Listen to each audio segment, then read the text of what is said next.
মনোহর ইফতার অনুষ্ঠান থেকে আমি কেকা ফেরদৌসি আপনাদের সবাইকে প্রীতি ও শুভেচ্ছা জানিয়ে আমাদের আজকের অনুষ্ঠান শুরু করছি। আশা করি সবাই ভালো আছেন। প্রতিদিনকার মতো আজকে আমাদের অনুষ্ঠানে আমাদের জন্য প্রিয় মানুষ এসেছেন, যিনি আমাদের সবার প্রিয় তারকা গায়িকা লিজা। লিজা, কেমন আছো? আলহামদুলিল্লাহ, আপনি কেমন আছেন? আমি আল্লাহর রহমতে ভালো আছি। রোজার মধ্যে কেমন সময় কাটছে? ব্যস্ত? আমাদের তো আসলে প্যান্ডেমিকের সময়টা এমন হয়েছে যে ব্যস্ততা অত ছিল না। গত 2 বছর। হ্যাঁ, গত 2 বছরের মতো। এখন একদম রোজার আগে একটু প্রেসার বেড়েছে, মানে কাজ নিয়ে ভালোই ব্যস্ত আছো। কাজগুলো টিভির কাজ হচ্ছে এখন, বেশ ব্যস্ততার মাঝেই কাটাচ্ছ। একদমই। লিজা, চলো আমরা একটু রান্না করতে করতে গল্প করি, কিচেনে যাই। আসো লিজা, আমরা ডুবো তেলে একটা মজার একটা পাকোড়া তৈরি করব। আমার পছন্দ। হ্যাঁ, পাকোড়া তুমি পছন্দ করো? পছন্দ করি, হ্যাঁ। ঠিক আছে, এখানে দেখো আমরা রেখেছি আলু কুচি রেখেছি, আলু কুচি 2টো, তারপর টমেটো আর ফুলকপি। বাহ, মানে এগুলোতে সাধারণত আমরা বানাই না। কেমন ঝাল খাও? অল্প, বেশি না, খুব বেশি ঝাল না, খুব কম না। আচ্ছা, এখানে 5টা কাঁচামরিচ কুচি আছে, এখানে কিছুটা ধনে পাতা আছে, তাও দিয়ে দিলাম। যেহেতু বলছি পাকোড়া, পাকোড়াতে পেঁয়াজ তো লাগবে, পেঁয়াজ দিলাম। আমরা 4 চামচের 1.5 চামচ লবণ দিলাম। আর দেবো এটার মধ্যে বেসন দেব, তার আগে একটু ডিম দিয়ে নেই। হ্যাঁ, দিয়ে নেই, 2টো ডিম দেব। অনেকগুলো তো, আর রোজার সময় একটু সবাই একটু বেশি করে সবকিছু তৈরি করে, তাই না? আচ্ছা, এবার এটা ভালো করে প্রথমে আমি এটা দিয়ে মাখাচ্ছি, এই টংটা দিয়েই, কিন্তু তারপরে হাত দিতেই হবে।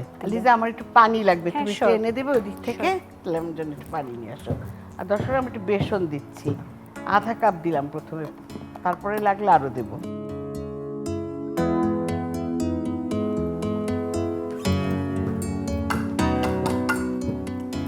এখন হাতও দিতে হবে, একটু পানি এনে। Thank you.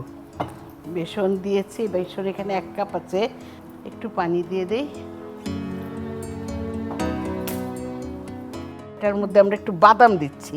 বাদাম খাও তুমি? হ্যাঁ, অনেক পছন্দ।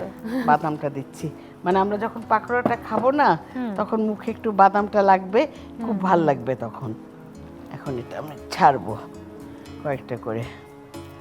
পাকোড়াগুলো একটু এলোমেলো হয় তো ভাল লাগে কিন্তু দেখতে, তাই না? যে একদম প্রপার সাইজে থাকে না। সচরাচর আমরা যেভাবে খাই সেরকম করে কিন্তু রান্নাগুলো হয় না, রান্নাগুলো। এবং খুব কম সময়ের মধ্যে কিন্তু এই যে আপনি বাদাম একটু অ্যাড করে দিলেন, হ্যাঁ, এটা কিন্তু একদমই টেস্টটাও ডিফারেন্ট হবে। হ্যাঁ, সবকিছু মানে বদলে যাবে আসলে। আমার মনে হয় আপনার স্পেশালিটি হচ্ছে এগুলো। দেখো, আমার মনে হয় সারা বছর সবাই একটু মুখেই থাকে যে রোজার সময়টায় আমরা এই স্পেশাল আয়োজনটা দেখব। এই যে মানে ইফতারির আইটেম, মানে ইফতারি আমরা নতুন নতুন ইফতারি শিখবো। এই যে বাদামটা যখন 1টা 2টার বেশি তো পড়বে না এক পিসে, হ্যাঁ, কিন্তু যখন মুখে লাগবে, মচমচ করবে, তখন কিন্তু ভালো লাগবে। ভ্যারিয়েশনটা ওখানে। হ্যাঁ, তখন মানুষ বুঝবে যে আরে এটা তো অন্যরকম পাকোড়া। তারপর পাকোড়াতে আমরা সাধারণত টমেটো দেই না, কিন্তু আজকে আমি টমেটো দিয়েছি। টমেটো দেওয়াতে একটা টক টক ভাব আসবে, তো রোজার মধ্যে ভালো লাগে। মাকে হেল্প করো? মোস্ট অফ দ্য টাইম করা হয় না, কারণ মানে ঘরে যদি থাকো, ঘরে থাকার সময়টা, হ্যাঁ, ওই সময়টা হেল্প করা হয়, বিশেষ করে যখন মানে পরিবেশনের সময়টায় আম্মু তখন বেশি হেল্প করো। হ্যাঁ, তখন একটু পারি, কারণ রান্নার ক্ষেত্রে আমার আম্মু অনেক ভালো রান্না করে, অনেক ভালো রান্না করে। হ্যাঁ, সবার আম্মু ভালো রান্না করে, কিন্তু আসলে যার যার মার খাওয়া খেয়ে তো আমরা বড় হয়েছি রান্না খেয়ে। তাহলে কি করো? তো রান্নার ব্যাপারটাই আমি বেশি নাক গলাই না, বাট যখন পরিবেশনের ব্যাপার হয় তখন আমি টুকটাক একটু হেল্প করি। মাঝে মাঝে একটু শরবত বানানোর চেষ্টা করি, আচ্ছা, স্মুদি বা একটু জুস করার চেষ্টা করি সিজনাল ফ্রুটস দিয়ে। আচ্ছা, হ্যাঁ, ওরকমই। খুব বেশি রান্না আমি এখনো পারি না, এত পারদর্শী না। আচ্ছা, না পারলে আস্তে আস্তে শিখে যাবে, সেটা কোনো কথা না। আর যখন গেস্ট আসে তখন যে অনেক থালা বাসন বেশি হয়ে যায়, গ্লাস বেশি হয়, তখন তোমরা সেগুলো কি দিয়ে ঝকঝকে তকতকে করো? আমার আম্মু সবসময় যে ভিমের বলি বা লিকুইড যেটা বলি, লিকুইড, সেটা আছে, ভিম লিকুইড ব্যবহার করে, লিকুইডটা বেশি ইউজ করে আম্মু। এবং ভিম যে কোনো কিছু থালা বাসনকে তেল চর্বি সব দূর করে দেয় লিকুইড ভিম, একদমই, তাই না? সেটাই জানো তো তাহলে? ঠিকই, অল্প জানি। হ্যাঁ, এইরকম মচমচা হচ্ছে, মচমচে হলে আমরা তুলবো, কারণ এটা হচ্ছে কি সবগুলো সবজি কিন্তু কাঁচা, যার জন্য একটু মানে সময় ধরেও ভাজতে হবে। আবার হচ্ছে কি অতিরিক্ত জাল দিয়ে দিলে কি হবে, পুড়ে যাবে, মানে উপরটা হবে ভিতরটা কাঁচা রয়ে যাবে, ভাল লাগবে না। লিজা, তো তোমার কোনো গানের কথা মনে পড়ছে? তোমার প্রিয় কোনো গান, না হামনাত করবে? তোমার যেভাবে ভাল লাগে। হ্যাঁ, আমার রিসেন্ট একটা গান রিলিজ হলো, আচ্ছা, এই রোজারই কিছুদিন আগে। আচ্ছা, আমি যেটা ইউএসএতে সবাই শুট খুব পছন্দ করেছিলাম। করেছে। হ্যাঁ, ওখানেই রেকর্ড করেছিলাম। আচ্ছা। নাভেব কম্পোজিশন করেছিল, আর লিখেছিল শিমুল এসবি। ওই গানটাই অল্প একটু শোনাই। শোনাও।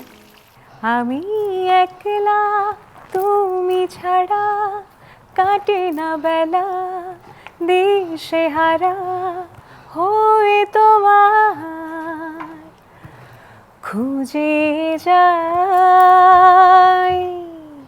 ডাকি তোমায় একই নামে, কোন সে দ্বিধায় তোমায় টানে, বলো তুমি হারালে কোথায়, কঠিন এই দিন চাই তোমায়, তুমি ছাড়া আমি অসহায়। খুব ভালো লাগলো লিজা। দেখো পাখরাগুলো আমরা যদি এইভাবে পরিবেশন করি, দেখো ইফতারিতে ইন্ডিভিজুয়াল আর বাচ্চারা বিশেষ করে খাবে। সবজি জিনিস তো বাচ্চারা খেতে চায় না। পরিবেশন একটা অনেক সুন্দর ব্যাপার। দেখো ছোট ছোট ছোট ছোট কাপের মধ্যে সুন্দর লাগছে। হ্যাঁ লিজা, তুমি যেটা বললে যে রোজার সময় অনেক ব্যস্ত থাকো, মানে গানের রিহার্সাল অনেক কিছু আছে, ঈদের পরে আরো নতুন নতুন গান আসছে, আর রোজার আগে অনেক ব্যস্ত ছিলে গান নিয়ে, ঈদের পরে অনেক ব্যস্ত হয়ে যাবে। তোমার জন্য রয়েছে ভিভের পক্ষ থেকে একটা শুভেচ্ছা উপহার। থ্যাংক ইউ সো মাচ, টু হ্যাভি। এন্ড আমার আম্মু খুব বেশি পছন্দ করবে, যেহেতু বাসন কুসন পরিষ্কারের কথা হচ্ছিল, তো একসাথে ইফতারের সময় তো অনেক গেস্ট আসে, আর আমাদের এটা একদম পারফেক্ট কাজে লাগবে। Thank you so much.